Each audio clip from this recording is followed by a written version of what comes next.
Olá, pessoal. Bom dia, boa tarde, boa noite, boa madrugada. Como é que estão nessa quarentena? Espero que estejam aproveitando bem aí esse tempo livre, né? Entre aspas aí, para poder estar colocando aí os assuntos em dia, certo?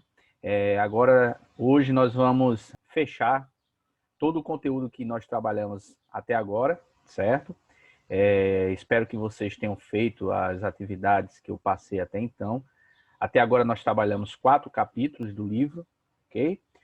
Já fizemos exercícios de revisão, e hoje, para fechar todo esse conteúdo, nós vamos fazer a correção de alguns desses exercícios aí que nós trabalhamos até agora. Eu selecionei poucas questões, algumas que eu vi que teve mais incidência de erros, né? Que vocês tiveram mais dificuldade, e vamos fazer a correção aqui, beleza? A intenção é que não fique nenhuma dúvida em relação ao assunto que nós trabalhamos aqui e fazer uma breve revisão, beleza? Então, eu vou aqui compartilhar a tela com vocês. Não se preocupe, são poucos exercícios que eu selecionei, são poucas as atividades aqui para que a gente faça aqui uma breve revisão do conteúdo trabalhado até agora, beleza? A primeira questão, que é a que teve mais incidências de erros até agora, é essa questão aqui, que foi uma das que teve mais quantidade de erros, né? Diz respeito ao capítulo 1 do nosso livro didático, a Sociologia Dialogando com Você, ok? E ela diz o seguinte: a sociologia, enquanto ciência da sociedade, é definida a partir de um método, bem como de um objeto clarificado, a saber, o funcionalismo, que diz respeito ao método, e o fato social, que é o objeto de estudo da sociologia, ok? Ainda que Auguste Comte, com seu curso de filosofia positiva, tenha construído uma filosofia da história que se desdobra a partir de Émile Durkheim na denominada ciência da sociedade, a sociologia, não se pode, do ponto de vista de um método e também de um objeto, atribuir a Augusto Comte a paternidade da sociologia, mas sim ao pensador francês Émile Durkheim, pois é dele a construção de um objeto para a sociologia. E aqui, galera, eu faço um parênteses aqui para explicar o seguinte: existe uma certa disputa no meio acadêmico, na sociologia, de quem é que pariu a sociologia, né? Quem é o pai ou a mãe da ciência, a sociologia. E aí existem algumas controvérsias em relação a ele. Auguste Comte é um francês, filósofo francês do século XIX, e que é considerado o pai do positivismo, o qual influenciou muito a filosofia de Émile Durkheim também, certo? E foi o primeiro pensador a imaginar uma ciência da sociedade, algo que ele chamava, que ele denominava de física social, certo? Mas quem formulou o método, quem estabeleceu o objeto de estudo propriamente dito, certo, foi Émile Durkheim. Por isso é atribuído a Émile Durkheim a fundação da sociologia enquanto ciência, certo? Porque há essa controvérsia, né? Alguns vão dizer que é Auguste Comte, o pai da sociologia, mas na realidade quem formulou o método, quem estabeleceu um objeto de estudo, formulou tudo bonitinho, foi Émile Durkheim. Então é a ele que é atribuída a fundação e a formação da sociologia enquanto ciência, beleza? Dito isso, vamos à questão, ao enunciado propriamente dito. Desse modo, assinale das alternativas abaixo a obra que representa, no expediente de Durkheim, o nascimento da sociologia como ciência a partir da definição do que é, e aqui, ó, muito importante, né, do que é fato social, ok? Fato social para a sociologia é o objeto de estudo da sociologia, segundo Durkheim, beleza? E vamos às questões. Você tem aqui, certo, 5 obras de Durkheim, certo? Ele quer saber dessas 5 obras, qual é a que pode ser estabelecido como marco fundante da sociologia. Você tem a primeira, Alternativa A divisão do trabalho social, é uma obra de Durkheim. Você tem B, o suicídio, que é uma obra de 1897 de Durkheim, certo? Que na realidade podemos dizer que é um estudo de caso, onde Durkheim ele vai comprovar a sua teoria, né? Você tem uma outra obra aqui na alternativa C, As Regras do Método Sociológico. Você tem uma quarta obra, Sociologia, que é obra dele também, e a alternativa E, Educação e Moral, uma obra de Durkheim, onde ele vai trabalhar a questão da educação na França, certo?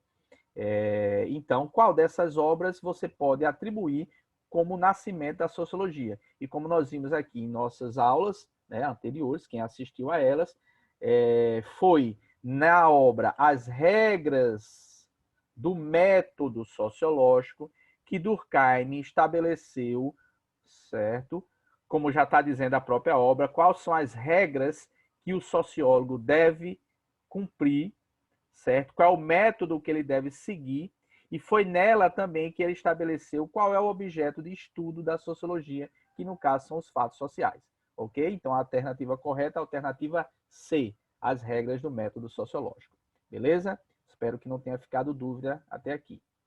Essa outra questão aqui diz respeito ao capítulo 2, onde nós trabalhamos a socialização dos indivíduos, certo? Só para falar um pouquinho sobre esse capítulo aqui, lembrem que nós vimos que a socialização do indivíduo ela se dá, né, em dois níveis, né? Na socialização primária, que se estabelece ainda no seio da família, e a socialização secundária, que é a partir do momento que a criança, né, que nós tomamos contato com o mundo, né, o mundo exterior, fora da nossa família, né, na escola, com os amigos, né, no grupo da igreja e por aí vai.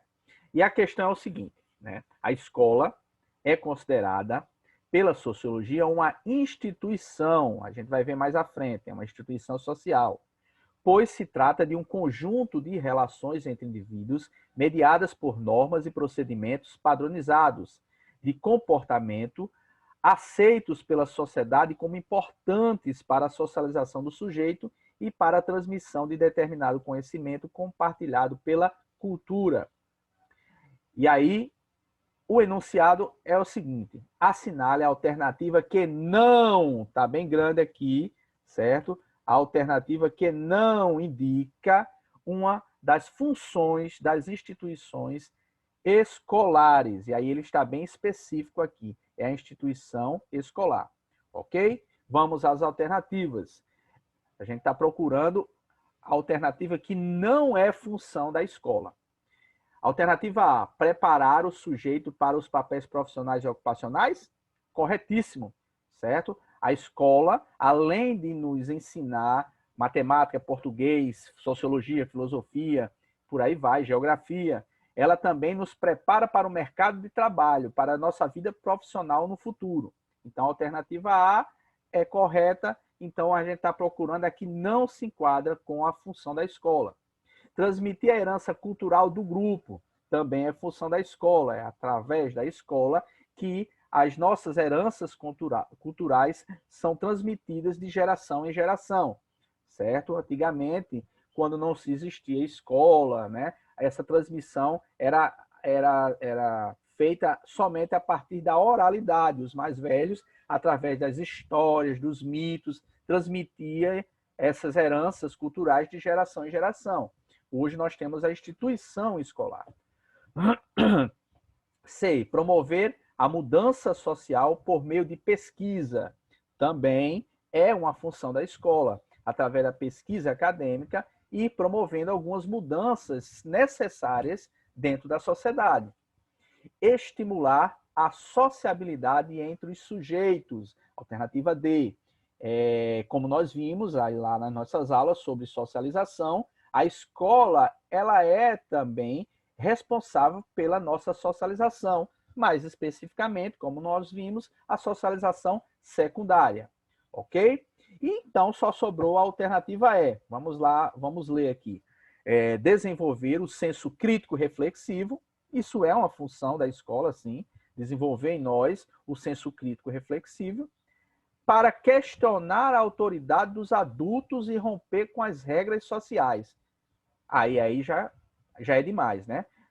A escola, a função da escola é sim desenvolver o senso crítico reflexivo, mas não é para o questionamento de autoridade de adultos, certo? Lembrando que quando se fala em autoridade, certo? Não está se falando em autoritarismo. Uma coisa é você questionar o autoritarismo dos adultos, o autoritarismo do Estado, do governo. Outra coisa é você questionar a autoridade, certo? A autoridade é quem tem outorga, é aquela pessoa que tem estabelecido em si, certo? Uma autoridade sobre você. O Estado, de certa forma, tem uma autoridade sobre nós, cidadãos. Nós demos ao Estado a outorga. Nós demos também aos nossos pais a outorga para cuidar de nós. Então, a função da escola é desenvolver o senso crítico reflexivo? Beleza, é isso aí. Mas não para questionar a autoridade dos adultos, certo? Nem muito menos para romper com as regras sociais estabelecidas. Muito pelo contrário, a escola ela está para transmitir a herança cultural do grupo. Leia-se aqui também certas regras sociais que nós aprendemos na escola. Então, a alternativa que nós estamos procurando é a alternativa D. Aqui ficou errado, né? Apareceu tudo como um A, mas é a alternativa D, a alternativa errada. Lembrando que lá na atividade de vocês, as alternativas elas alternam, né? Na medida que vocês tentam fazer.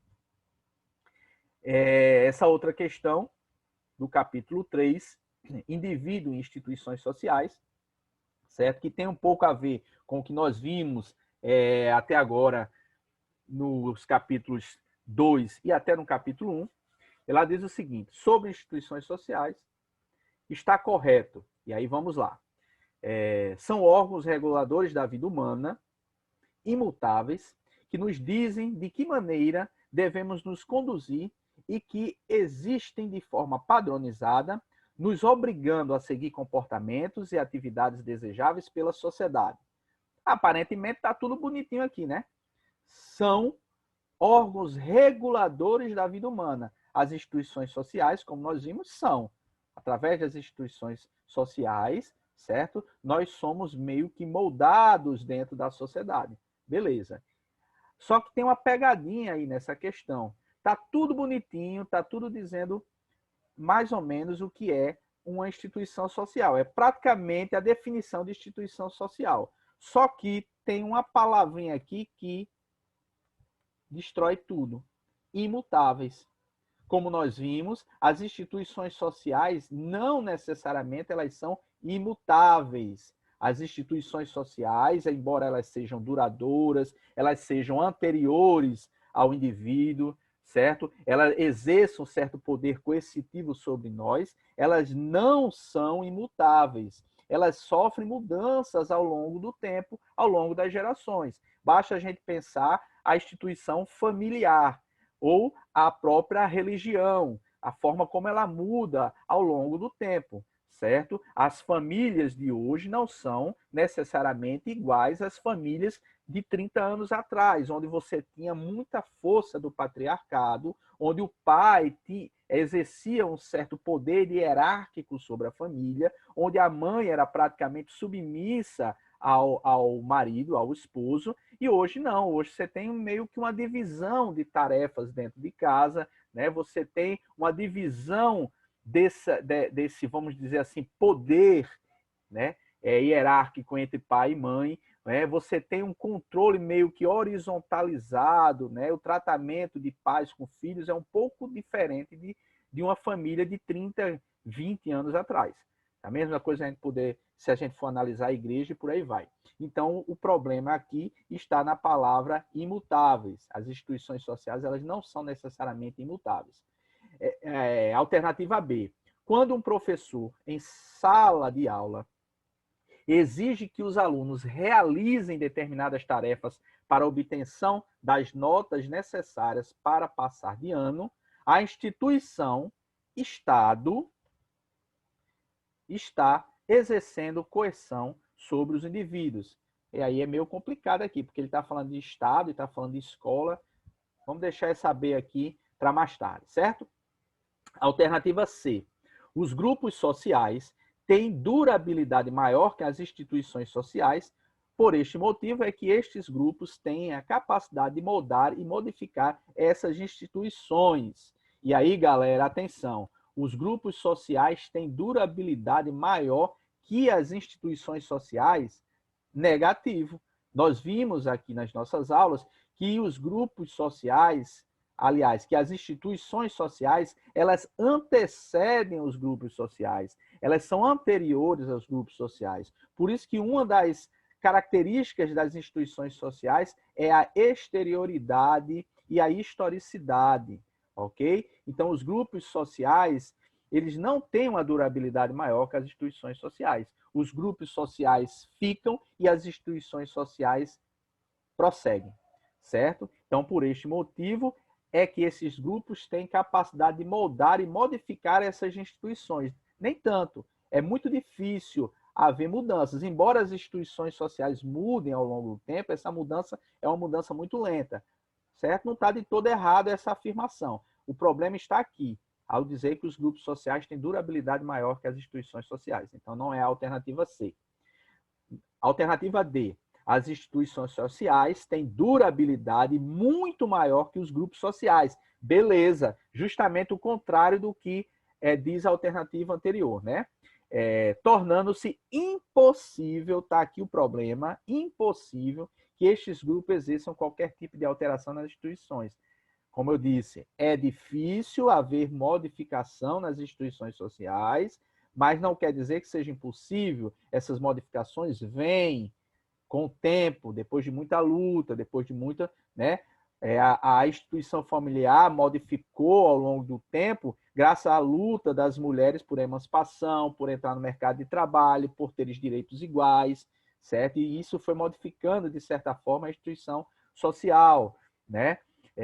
E outras instituições dentro da sociedade mudou devido a grupos de interesse, certo? Então, as instituições sociais têm uma durabilidade maior que os grupos? Tem. Só que não é impossível modificá-las, ok? Alternativa é, a família não exerce qualquer tipo de influência nos indivíduos. Opa, como assim não exerce?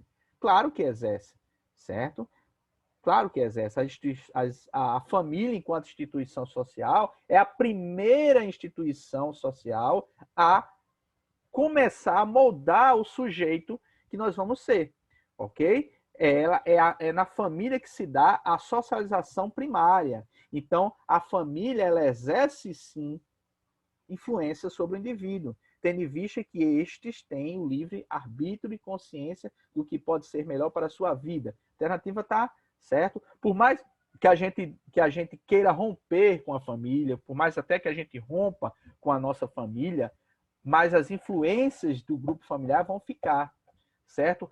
A influência da instituição família vai ficar, certo? A gente rompeu com a nossa família, vamos dizer assim, hipoteticamente, mas mais cedo ou mais tarde nós vamos constituir a nossa família, certo? Então, e outra coisa, algumas características que nós aprendemos lá atrás com a nossa família, a gente vai trazer para a nossa família. Então, a família está sempre exercendo algum tipo de influência.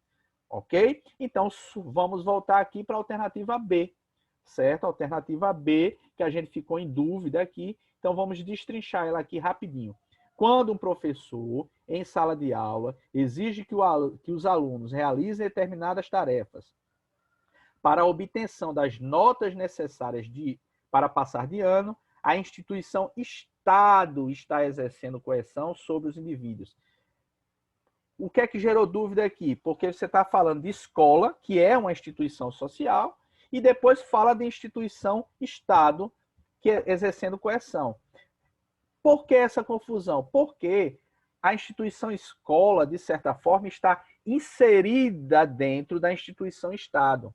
Então, na realidade, você tem o Estado exercendo coerção sobre os indivíduos, certo? Para que ele possa passar de ano. Porque a escola ela tem que se submeter ao Estado, às regras que determinam, certo? Quais são quais as etapas que o indivíduo tem que cumprir dentro da escola para poder passar de ano, quem determina é o Estado, certo? A nota que você tem que obter, quem determina é o Estado. Então, isso é determinado pelo Estado. É uma forma que o Estado tem para exercer coerção sobre o indivíduo. Da mesma forma que o Estado exerce coerção sobre o indivíduo nas rodovias, o limite de velocidade. Ele diz aqui o limite é 80. Se você ultrapassar os 80, você vai ser multado. E aí, se você transgredir essa regra, chega uma multa na sua casa para doer no seu bolso. É uma forma que o Estado exerce coerção sobre você. A mesma coisa é na escola. Se você não obtiver a nota mínima, você vai em recuperação. Se você não obtiver ainda assim a média necessária, você vai ser reprovado. É uma forma que o Estado exerce coerção sobre você. Então, a alternativa correta é a alternativa B. Beleza? Calma, gente, que já está acabando. Ainda sobre o capítulo 3 também, não sei por que vocês erraram tanto essa questão, certo?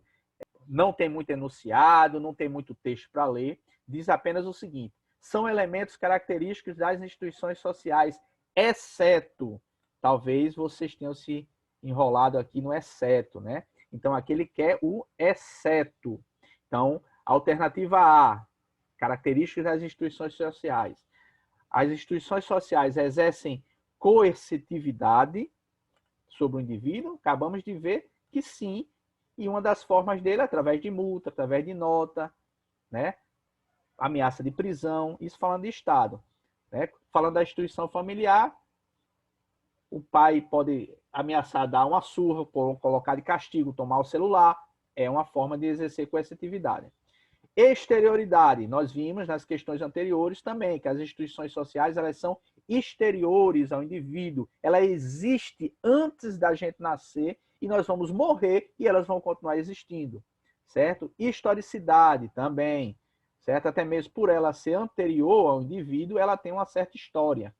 Então, a alternativa A está correto, ela quer o exceto. Alternativa B, aí, coercitividade, já está repetindo, exerce autoridade moral e é objetiva, objetividade, vamos lá. Autoridade moral, certo? A forma como nós lidamos com os nossos pais. Eles têm uma autoridade moral sobre nós, mesmo depois que a gente engrossa o pescoço, mesmo depois que a gente sai de casa, se torna independente, a gente ainda continua respeitando a autoridade dos nossos pais.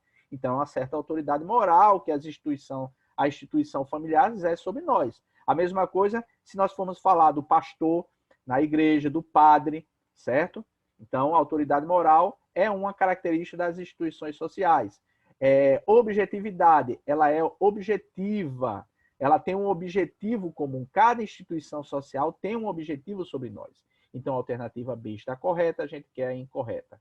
Ok? Alternativa C, aí já está repetindo de novo. Autoridade moral, a gente já viu que está correto. Exterioridade, a gente já viu que está correto. E coercitividade. Então, se os três estão corretos, então não é essa a alternativa.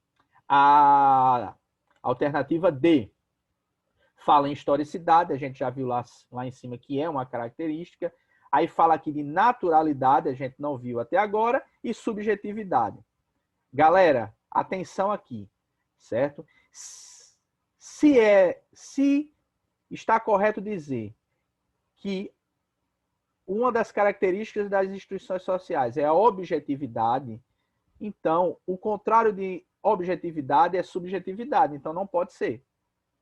Não é subjetivo, certo? Subjetividade seria o mesmo que dizer que nós, enquanto indivíduos, certo, interpretamos e agimos dentro das instituições sociais de acordo com a nossa vontade. Negativa, ela é objetiva. Então, está fora. Então, já é aqui a alternativa. E por que também não é naturalidade? Porque as instituições sociais não são naturais. Ela não é algo natural. A tendência que a gente tem é de achar que as instituições sociais é natural. A família é assim porque sempre foi assim. A igreja é assim porque sempre foi assim. Não, não é assim. Houve um momento na história, e por isso que ela tem historicidade, certo? Houve um momento em que a instituição familiar surgiu. há muito tempo atrás, nós, seres humanos, nós não vivíamos em família, nós vivíamos em tribos, em clãs. Depois que a instituição familiar foi surgindo. Da mesma forma, houve uma época em que nós não vivíamos, nós não tínhamos religião. Nós tínhamos as nossas crenças, acreditávamos em mitos, né? Mas nós não tínhamos uma religião constituída. Então, a instituição igreja, religião, ela surgiu num determinado espaço no tempo. Então, por isso que não é natural. Beleza? Então, a alternativa correta é a alternativa D. E eu acho... E, ainda tem mais um aqui sobre o capítulo 3, certo? Isso só mostra que esse assunto de vida e instituição social foi o que mais trouxe dúvidas para vocês, certo? Aqui é sobre a teoria da burocracia de Weber, né? Weber é também conhecido como um dos fundadores da sociologia, certo? O pai fundador é Durkheim, mas junto com Karl Marx e Max Weber, certo? Esse trio aí são os primeiros que formularam as teorias da sociologia. E uma das teorias que Weber formulou foi a teoria da burocracia, ok? Que a gente viu lá no nosso capítulo, que você tem duas visões sobre a burocracia. Uma visão teórica, científica, que é essa aqui que Weber formulou, certo? No início do século XX, ok? Lembrando que Weber ele viveu entre os séculos XIX e início do século XX, ele morreu em 1920, certo? Então, essa teoria da burocracia formulada por ele ajudou muito o Estado, certo? E as instituições a se organizar racionalmente. Então, vamos lá. A teoria da burocracia teve desenvolvimento na administração ao redor da década de 1940, impulsionada pelos estudos anteriormente realizados por Max Weber. Podem se considerar como algumas das vantagens da burocracia. Lembrando, eu comecei a falar e não terminei, que quando a gente fala em burocracia, você tem uma visão teórico-científica, que é essa que a gente está querendo ver aqui, e tem a do senso comum, que é aquela de que algo burocrático é algo moroso, desorganizado, que não funciona, que é a visão mais ou menos que a gente tem hoje. De certa forma, não está tão errado assim, porque a burocracia mudou muito ao longo do tempo, mas a burocracia, teoricamente, ela tem suas vantagens e ela foi criada justamente para dar uma certa agilidade ao Estado ou às instituições. Então, vamos às alternativas, certo? O que é que ele quer? Pode se considerar como alguma das vantagens da burocracia. E vamos lá.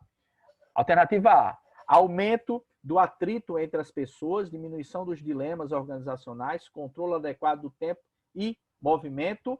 Aqui está correto, ó. Diminuição dos dilemas organizacionais, a partir do momento que você padroniza procedimentos, que é isso que a teoria burocrática ela propõe, padronização de atividade, como você vai proceder, controle adequado do tempo e do movimento, isso também a teoria burocrática ela estabelece, só que não há um aumento de atrito entre as pessoas, muito pelo contrário, a intenção é acabar com os atritos. Então, a alternativa A não está correta.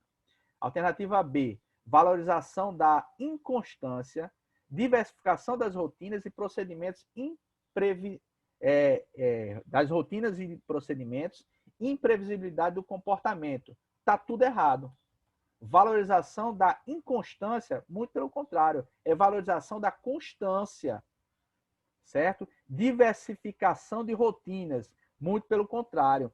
A ideia da teoria burocrática é você ter uma rotina mais padronizada possível e não diversificada, para que o funcionário público, o servidor, aquela pessoa que está exercendo aquela função, ele não tenha muito o que escolher, ele tenha uma rotina padrão, sem muita diversificação, para poder atender a todos da mesma forma e da forma mais racional possível, certo? Mesma coisa os procedimentos. Imprevisibilidade de comportamento, também não. A ideia da teoria burocrática é você prever os comportamentos, você poder prever tudo o que pode acontecer dentro de uma instituição para poder, antes que o problema aconteça, você já ter a solução para eles. Ok? Então, a alternativa B não está correta. C. Formalização das alterações hierárquicas, rapidez nas decisões, diversidade de interpretação. Até aqui está tudo tranquilo. Ó. Formalização das alterações hierárquicas e rapidez nas decisões. Agora, diversidade de interpretação, não. A ideia não é você ter uma diversidade na interpretação, e muito pelo contrário, é você ter algumas interpretações padrão, certo? Para não ficar na mão do sujeito, do indivíduo, na hora de interpretar alguns casos, certo? Não é o sujeito, não é o servidor, não é o funcionário que vai, através da sua subjetividade, decidir o que é certo e o que é errado. Já vai ter um padrão que ele tem que seguir. Alternativa D. Precisão na definição do cargo e na operação, confiabilidade e continuidade da organização. Preciso nem dizer que a alternativa correta aqui é a alternativa D. Por quê? Vamos lá. Precisão na definição do cargo e na operação. Como assim precisão? Para você definir quem vai ocupar um determinado cargo é muito fácil. É muito fácil. Ele tem que cumprir determinadas características. Ele tem que estar apto para aquele cargo de acordo com determinadas características. Como é que a gente vai ver isso? Certo? Se tiver mais de uma pessoa, através de um concurso. Certo? Se faz uma prova, certo? E aquele que conseguir cumprir as etapas e obter a maior pontuação, ele ocupa aquele cargo para fazer aquela determinada operação de acordo com os padrões estabelecidos. Confiabilidade, porque se você tem pessoas certas no lugar certo, que dominam o assunto, você tem uma certa confiabilidade. E continuidade da organização. Por quê? Porque independente da pessoa que está naquele cargo ali, na hora que ela morrer, na hora que ela sair, que ela for para um outro local, a pessoa que ocupar, ela vai ter as mesmas características que ela vai ter o mesmo domínio e ela vai seguir o mesmo padrão estabelecido. Então, a organização segue. Beleza? Então, a alternativa correta é a alternativa D.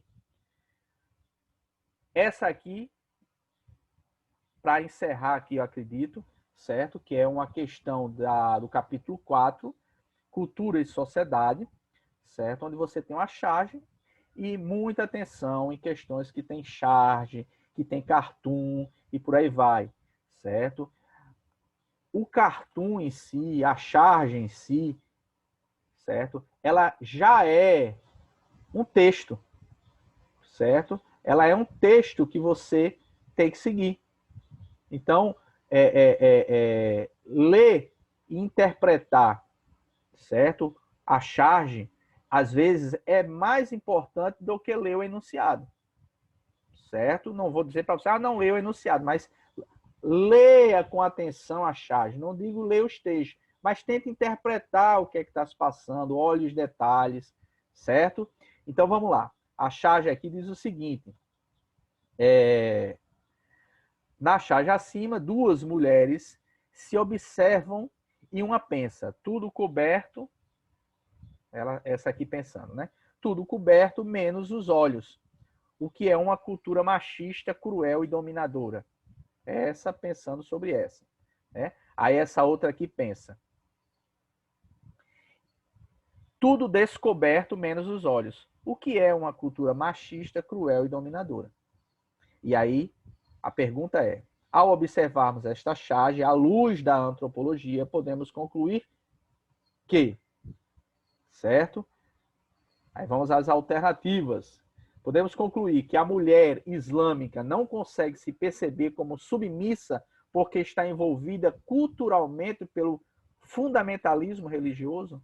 A mulher islâmica, ela está envolvida pelo fundamentalismo religioso. Atenção, questões como essa confundem muito, porque todas as alternativas normalmente aparecem como sendo correta, mas você tem que procurar qual é aquela que se encaixa melhor. Então você tem que ler todas. Alternativa B, as duas mulheres, levadas pelo relativismo cultural, tem visões diferentes sobre o que é uma cultura machista? Elas têm visões diferentes? Ou será que elas têm a mesma visão? Será que elas são levadas pelo relativismo cultural? A gente viu aqui, certo? Nos textos, no livro, no capítulo 4, que relativismo cultural tem a ver com você relativizar determinados padrões, certo? De você enxergar a cultura do outro e não ter uma visão crítica sobre ela, certo? Não quer dizer que você deva condenar a cultura do outro, mas não necessariamente você deva deixar de ter também uma visão crítica. Então, ela está deixando de ter uma visão crítica, muito pelo contrário, né? Alternativa C. Devido a uma visão etnocêntrica, as mulheres só conseguem perceber a dominação machista na outra e não se percebem enquanto dominadas. Opa, palavra nova, etnocêntrica. Quem leu o livro, quem viu os nossos vídeos, talvez esteja sabendo o que é isso. Quem não viu, vamos lembrar. Etno tem a ver com etnia, que tem a ver com etnia, raça, cultura. Cêntrica, ou seja, ao centro. Etnocentrismo ou visão etnocêntrica é você colocar a sua cultura no centro, achar que a sua cultura é a correta e as outras estão erradas. Então, devido à visão etnocêntrica, as mulheres só conseguem perceber a dominação machista na outra e não se percebem enquanto dominadas. Opa, essa questão aqui é bem interessante. A mulher de biquíni pertence a uma sociedade mais evoluída. Opa, cuidado quando se fala em cultura. Não existe essa ideia de uma cultura ser mais evoluída que a outra. O que existe são culturas diferentes, certo? Essa visão aqui de evolução cultural, ela já está ultrapassada há muito tempo. Essa era a visão que os espanhóis, os portugueses, os ingleses tinham, né? Na época da colonização, quando eles chegavam em determinados continentes, quando os espanhóis, né? Quando os portugueses chegaram aqui no continente americano, né? E viram aqui os nossos índios, né? Que viram aqui os povos que aqui viviam e achavam que aqueles povos eram inferiores a eles porque tinham uma cultura diferente, porque não andavam vestidos, certo? Só que esses povos tinham uma agricultura super desenvolvida, tinham uma arquitetura muito desenvolvida, os incas, os maias, tinham uma engenharia muito desenvolvida de irrigação para levar água para locais mais distantes, certo? Mas os espanhóis, os portugueses e os ingleses, quando chegaram em determinados continentes, não conseguiam enxergar isso porque eles tinham essa visão, certo? Evolucionista do ponto de vista cultural e até etnocêntrica. Achava que, né, a cultura europeia era dominante. Então aqui está errado, certo? As duas mulheres estão erradas porque não se podem estranhar a cultura alheia. As duas mulheres estão erradas porque não se pode estranhar a cultura alheia. Estranhar você até pode. Você não pode achar que a cultura da outra está errada. Mas estranhar, nada, não há nada de mal nisso. Então, a alternativa que melhor se enquadra aqui é a alternativa C. Devido a uma visão etnocêntrica, as duas mulheres, certo? Elas não conseguem perceber a dominação machista em si. Ela só consegue perceber na outra. As duas, de certa forma, certo? Segundo a intenção do chargista aqui, elas servem uma certa dominação. Beleza? Então, a alternativa correta é a alternativa C. Ainda sobre cultura, essa é a última, eu prometo, certo? Capítulo 4, Cultura e Sociedade. Você tem um texto aqui de 2015 que fala sobre filmes de Hollywood que tratam da África, né? Então, filmes de Hollywood sobre a África ficam no clichê. E o texto diz o seguinte: a África também já serviu como ponto de partida para comédias bem vulgares, mas de muito sucesso, como Um Príncipe em Nova York. Não sei se vocês assistiram, é um filme antigo, uma comédia antiga, talvez não tenha assistido, certo? Ace Ventura, Um Maluco na África, também é um filme, uma comédia muito antiga, certo? Em ambas, a África aparece como um lugar cheio de tribos doidas e rituais de desenho animado. A animação O Rei Leão, da Disney, Aqui ainda está falando da animação, não desse novo filme Rei Leão que passou há pouco tempo, certo? Da Disney. O mais bem sucedido filme americano ambientado na África não chega a contar com um elenco de seres humanos, ok? É um desenho. Então, o enunciado é o seguinte: a produção cinematográfica referida no texto contribui para a constituição de uma memória sobre a África e seus habitantes. Essa memória, ela enfatiza, por um lado, alguma coisa e negligencia outra coisa, respectivamente.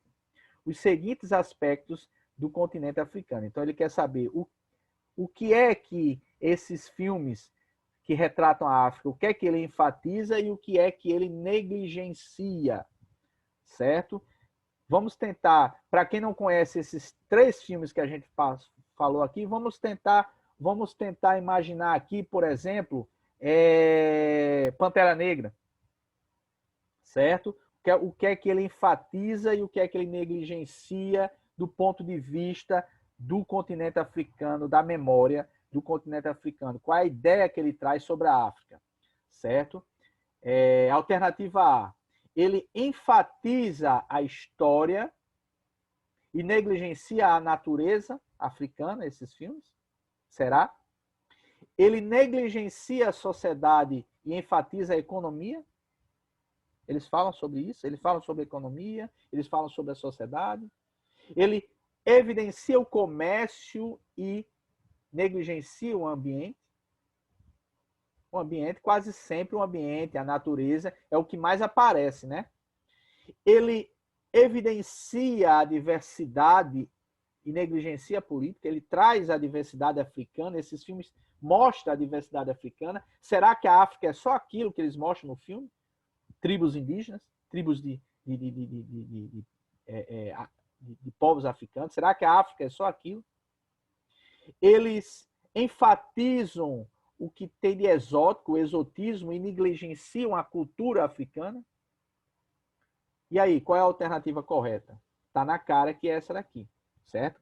Aqueles filmes, como outros filmes, como Pantera Negra também, podemos até fazer uma avaliação crítica sobre esses filmes que retratam a África, eles sempre põem em evidência o que a África tem de exótico e negligenciam a diversidade cultural da África, certo? A mesma coisa, por exemplo, quando a gente vê filmes e novelas falando sobre o Nordeste, eles sempre trazem os traços exóticos do nordestino, a fala, aquela fala arrastada, a vestimenta, como se a gente andasse sempre com chapéu de couro e gibão indo no supermercado, como se nós nos vestíssemos sempre daquela forma, como se o Nordeste fosse só seca, fosse só sertão, certo? Então, o que tem de exótico no Nordeste, eles exaltam demais, certo?